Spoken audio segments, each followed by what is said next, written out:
ಇವತ್ತು 55 ವರ್ಷದ ಒಡನಾಟ 72ನೇ ಇಸ್ವಿಯಿಂದ ಹಿಡಿದು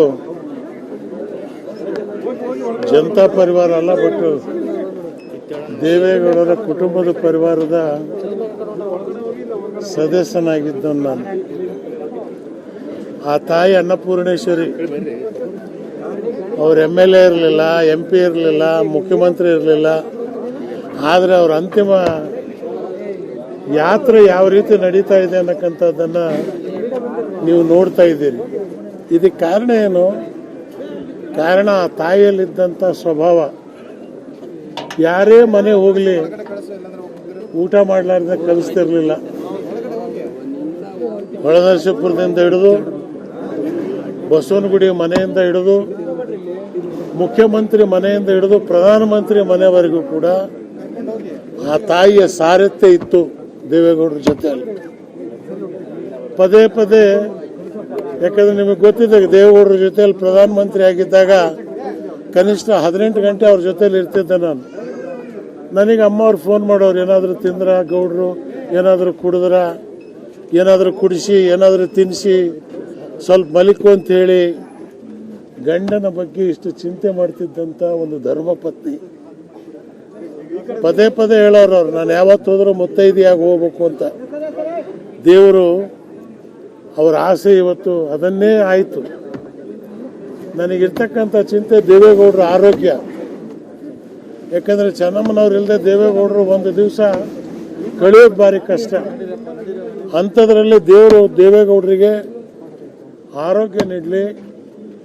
ಮತ್ತು ಏನು ಕುಮಾರಸ್ವಾಮಿ ಅವರು, ರೇವಣ್ಣ ಅವರು, ಅವರೆಲ್ಲ ಬೆಳವಣಿಗೆಗೆ ಚೆನ್ನಮ್ಮನವ್ರ ಮಾರ್ಗದರ್ಶನ, ಚೆನ್ನಮ್ಮನವರ ಪ್ರೀತಿ, ಅವ್ರ ದೇವರು ಪೂಜೆ. 18 ಗಂಟೆ ಪೂಜೆ ಮಾಡೋಳೆ ಅಮ್ಮ, ಉಪವಾಸ. ಯಾವ ಊರಿಗೆ ಹೋದ್ರೂ ದೇವಸ್ಥಾನ, ಡೆಲ್ಲಿ ಹೋದ್ರೆ ಅಲ್ಲಿ ದೇವಸ್ಥಾನ, ಬೆಂಗಳೂರಿನಾಗಿದ್ದಾಗ ದೇವಸ್ಥಾನ. ಇವತ್ತು ಆ ಮಾತಾಯಿನ ನಾವು ಕಳ್ಕೊಂಡಿದ್ದೇವೆ. ನಮಗೆ ಯಾವತ್ತು ನಾನು ತಮಾಷೆಗೆ ಹೇಳ್ತಿದ್ದೆ, ಅಮ್ಮ ನಿಮಗೂ ಒಂದ್ಸಲ ಯಾವುದಾದ್ರೂ ಎಲೆಕ್ಷನ್ ನಿಲ್ಲಿಸ್ಬೇಕು ನಾನು. ಬಿಡ್ತೋನಿ, ಏನು ನೀವು ತಮಾಷೆ ಮಾಡ್ತಾ ಇದ್ದೀರಿ ಅಂತ.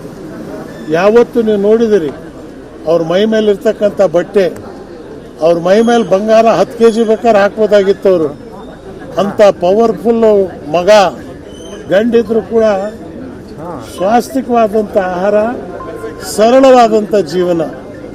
ಅದರಲ್ಲೇ ಆ ಅಮ್ಮ 85 ವಯಸ್ಸು ಇವತ್ತು ಸಾಯಿಸ್ಕೊಂಡು ಬಂದಿದೆ. ಅವರ ಅಂತಿಮ ಯಾತ್ರೆ ಇವತ್ತು ಬೆಂಗಳೂರಿಂದ ನಾಳೆ ಹೊಳೆನರಸೀಪುರಕ್ಕೆ ಹೋಗ್ತಾ ಇದ್ದಾರೆ.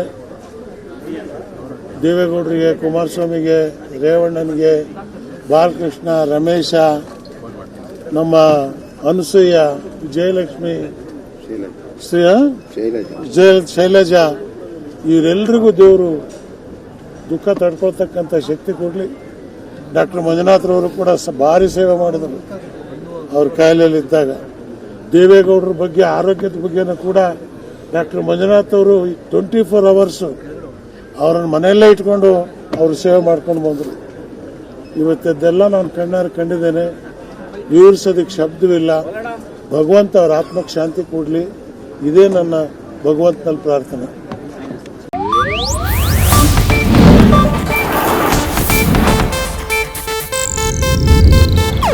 ಇದು ಏಷ್ಯಾನೆಟ್ ನ್ಯೂಸ್ ನೆಟ್ವರ್ಕ್ ಪ್ರಸ್ತುತಿ.